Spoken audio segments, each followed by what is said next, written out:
कोल India limited की तरफ से मैनेजमेंट ट्रेनी के लिए रिक्रूटमेंट जारी की गई है, जिसका फॉर्म फिलअप 12/5/2026 से लेकर 11/6/2026 तक आप फिलअप कर सकते हैं। नोटिफिकेशन में आगे बढ़े तो अगर क्वालिफिकेशन एंड एलिजिबिलिटी क्राइटेरिया की बात करें तो आपका civil, electrical, mechanical, system, ENT, geology, industrial engineering, राजभाषा और कंपनी सेक्रेटरी के लिए पोस्ट आए रखी है।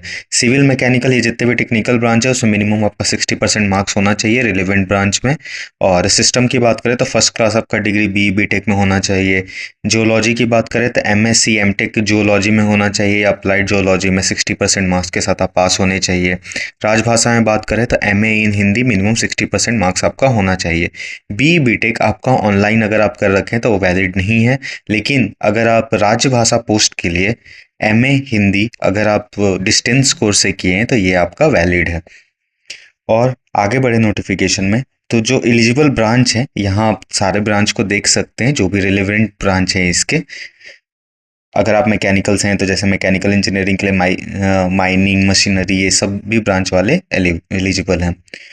टेंटेटिव वैकेंसी की बात की जाए तो सिविल में 178 है, इलेक्ट्रिकल में 221 है, मैकेनिकल में 145 है, सिस्टम में 43 है, इलेक्ट्रॉनिक एंड कम्युनिकेशन में 38 है, जियोलॉजी में 15 है, इंडस्ट्रियल इंजीनियरिंग में 11 है, राजभाषा में 5 है और कंपनी सेक्रेटरी में 4 है। टोटल 660 आपका पोस्ट है यहाँ पे। और नोटिफिकेशन में आगे बढ़े तो सिलेक्शन प्रोसेस की बात की जाए तो यहाँ सीबीटी रहने वाला है आपका, जो कि 2 पार्ट में रहेगा। CBT paper 1 and paper 2। ये टोटल 3 घंटे का आपका एग्जाम रहने वाला है। 100 मार्क्स ईच पेपर में आपका रहेगा।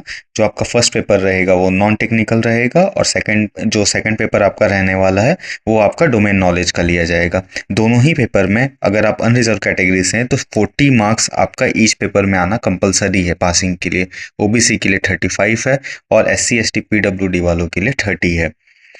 और इसमें आगे बढ़े तो अगर आप किसी कंपनी में जॉब करते हैं गवर्नमेंट में तो वहाँ से आपको एनओसी सर्टिफिकेट लेना कंपलसरी है। एप्लीकेशन फ़ी की बात की जाए तो आपका टोटल जो फ़ी लगने वाला है वो 1180 रुपये लगने वाला है, जिसमें से 1000 रुपये आपका फ़ी होगा और 180 रुपये आपका जीएसटी रहने वाला है। अपर एज लिमिट की बात की जाए तो यहाँ 30 ईयर्स तक अगर आप हैं तो आप इस फॉर्म को फिलअप कर सकते हैं।